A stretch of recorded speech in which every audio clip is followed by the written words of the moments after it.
Episode 4, Almost Us. The night is quiet, and the streets are empty, reflecting the stillness of the moment. Haru. The name hangs in the air, a simple greeting that carries the weight of everything they haven't said yet.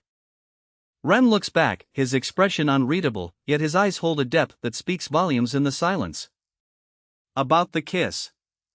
The words are out now, impossible to take back, changing the space between them forever.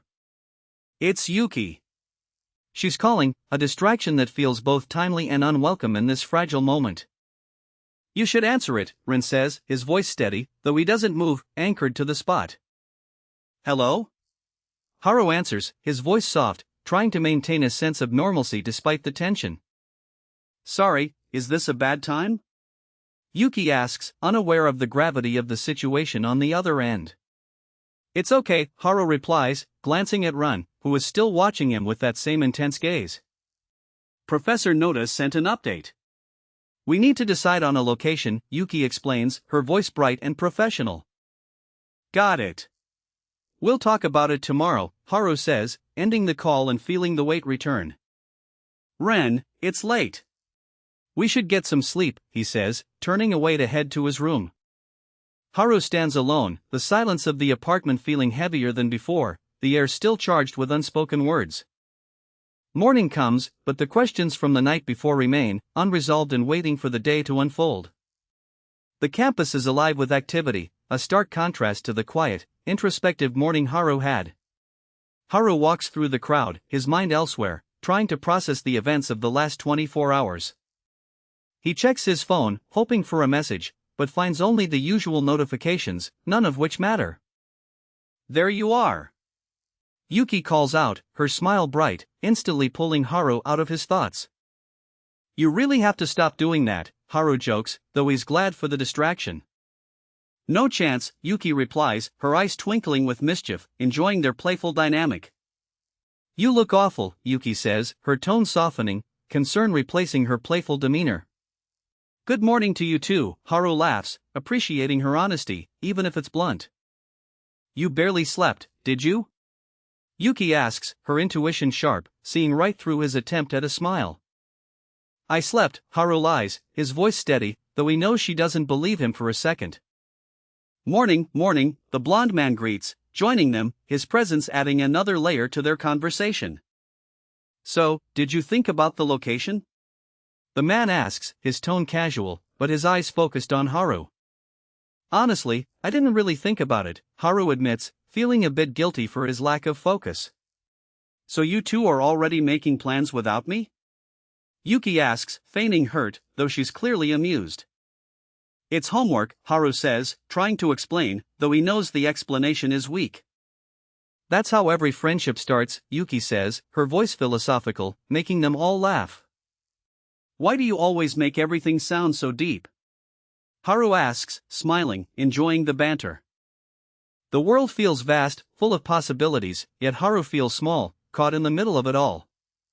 So, I think we should pick somewhere crowded, Haru suggests, his voice thoughtful, considering their options. I was thinking somewhere quieter, the man counters, his perspective different, challenging Haru's idea. Ren walks by, his mind on his own work, unaware of the conversation happening just a few feet away. Did you check the latest sequencing results? Ren asks, his focus entirely on his research. Not yet, I'll review them after class, his companion replies, their conversation professional and focused. I vote for the cafeteria, Yuki says, her voice firm, making her choice clear. You know them? Ren asks, his interest piqued, noticing the group ahead. Yeah, my roommate, his companion answers, their conversation brief and to the point. Time moves on, indifferent to their struggles, ticking away as they try to find their way. Haru sits in class, his pen moving across the paper, but his thoughts are far from the lecture. Haru? The professor calls out, his voice stern, demanding attention. Yes? Haru answers, his voice steady, trying to hide his distraction. So, what's the difference between simply seeing something and interpreting it? The professor asks, his eyes sharp. Seeing is just noticing what's there. Interpreting is giving it meaning, Haru explains, his voice clear. Exactly. Two people can witness the exact same moment and walk away with completely different stories, the professor adds. Haru writes down the professor's words, the concept of different stories resonating deeply within him. The hallway is a blur of activity, a microcosm of the world outside, full of different stories. Haru walks down the hallway, his mind still on the lecture, the words echoing in his head. "You've been waiting?" Haru asks, surprised to see the blond man waiting for him. "You said we'd figure out the assignment today," the man replies, his smile warm and reassuring. "I figured I'd make sure you didn't disappear," the man adds, his tone light and playful. "I was only in class for 90 minutes, Haru laughs, enjoying the man's company. "Exactly. I know people who can disappear in 30, the man says, his voice full of humor. The campus is a place of learning, but also a place where relationships are formed and tested. So, why media and communication?" The man asks, his curiosity genuine, wanting to know more about Haru. "I like stories.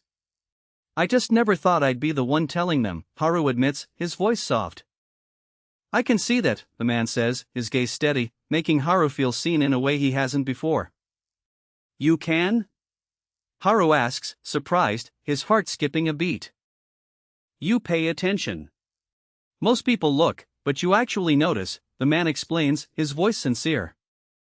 "You don't even know me that well," Haru says, his voice light, trying to deflect the compliment. "Maybe, but I think I'm a pretty good observer," the man says, his smile warm and inviting. "Can I say something?" the man asks, his tone shifting, becoming more serious. "Sure," Haru replies, his curiosity piqued, wondering what the man has to say. "I really like your dimples," the man says, his voice soft, a genuine compliment that catches Haru off guard. "My dimples?" Haru asks, his voice full of surprise, not expecting such a random comment. "Yeah, they're nice. They make you look easy to smile with," the man explains, his voice warm.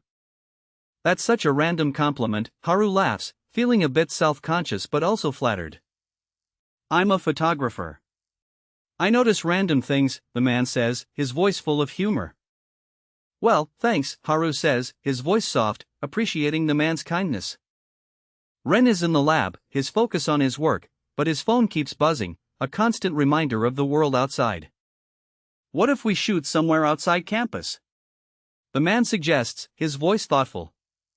"Like where?" Haru asks, his interest piqued, wondering what the man has in mind. "Shibuya. So many different people, so many different stories," the man explains, his voice full of excitement. "That actually sounds fun," Haru says, his voice full of enthusiasm, looking forward to the possibility. "Then let's go this weekend," the man suggests, his voice warm and inviting. "It's a date," Haru says, then quickly corrects himself, his voice full of embarrassment, "I mean, our assignment."